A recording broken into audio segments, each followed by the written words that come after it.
नमस्कार दोस्तों, कैसे हैं आप सब लोग।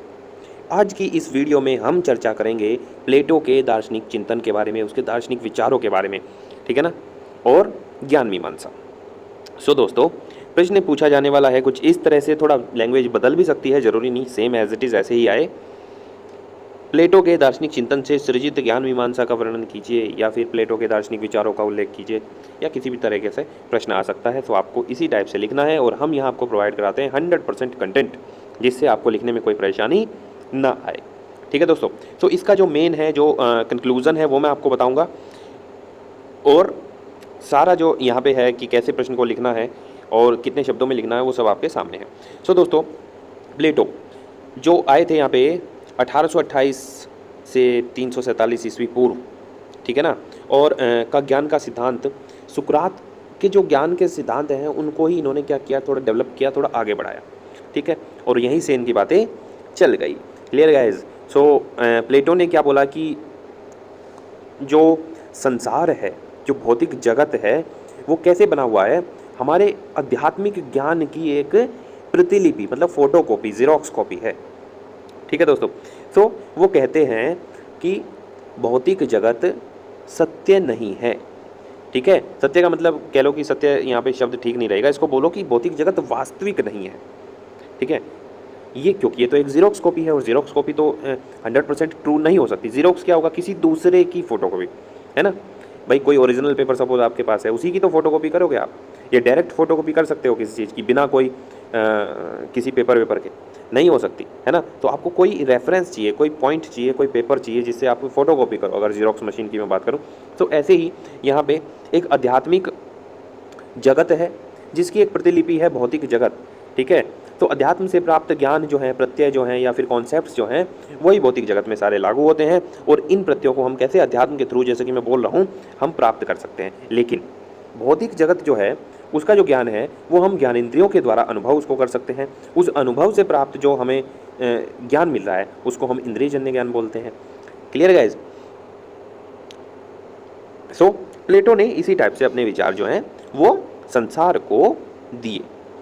अब वो क्या कहते हैं कि मनुष्य एक भौतिक जगत का प्राणी है जो अध्यात्म के थ्रू ज्ञान की प्राप्ति कर सकता है, जिसके अंदर आत्मा का निवास होता है।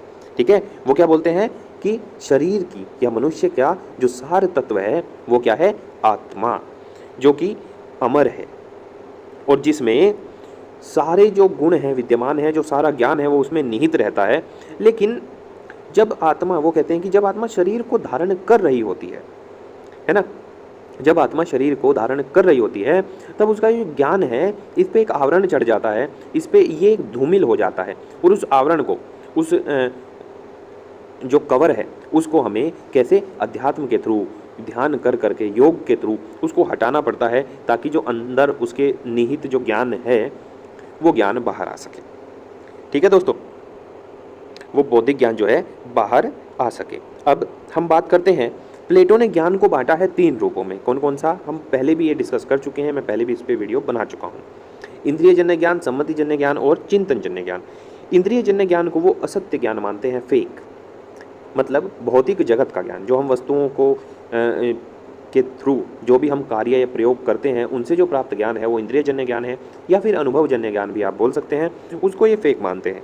अब आता है सेकंड नंबर, सम्मतिजन्य। सम्मतिजन्य ज्ञान जो है वो परिकल्पनाओं का ज्ञान है, थॉट्स के थ्रू ज्ञान है। ठीक है, सम्मति, दूसरों से सुनकर कि जो हमें ज्ञान प्राप्त हो रहा है, दूसरों की बातें सुन के जो हमने उस पर विश्वास कर लिया, वो जो ज्ञान है वो सम्मतिजन्य ज्ञान है। ठीक है भाई, किसी ने कुछ बोला, जैसे कि आपके घर में आपकी मम्मी पापा कुछ बोलते हैं, तो आप उस पर विश्वास कर लेते हैं, दैट इज कॉल्ड सम्मतिजन्य ज्ञान। अब बात आता है चिंतनजन्य ज्ञान। तो चिंतनजन्य ज्ञान, हाँ, सम्मतिजन्य ज्ञान को वो आंशिक सत्य मानते हैं। ठीक है, इंद्रियजन्य ज्ञान असत्य, सम्मतिजन्य आंशिक सत्य, और चिंतनजन्य ज्ञान 100% सत्य। ठीक है, ट्रू नॉलेज, क्योंकि वह हमें विचारों के रूप में प्राप्त होता है, और विचार अपने में अपरिवर्तनशील और ट्रू होते हैं, सत्य होते हैं। ठीक है ना। इसके लिए आपको जो है आपकी बुद्धि का यूज़ करना होगा, और बुद्धि को ग्रो करने के लिए आपको ध्यान योग करना होगा, अपने अंतरात्मा को पहचानना होगा, जानना होगा। क्लियर गाइस, तब ये सब चीज़ें आप प्राप्त कर सकते हैं। ये था आपका प्लेटो का दार्शनिक चिंतन का वर्णन। ठीक है, जो एक छोटी सी वीडियो में हमने रैपअप कर लिया। क्लियर गाइस, टिल देन पढ़ते रहें, आगे बढ़ते रहें, ऑल द बेस्ट। मिलते हैं नेक्स्ट वीडियो में कुछ नए पॉइंट्स के साथ में।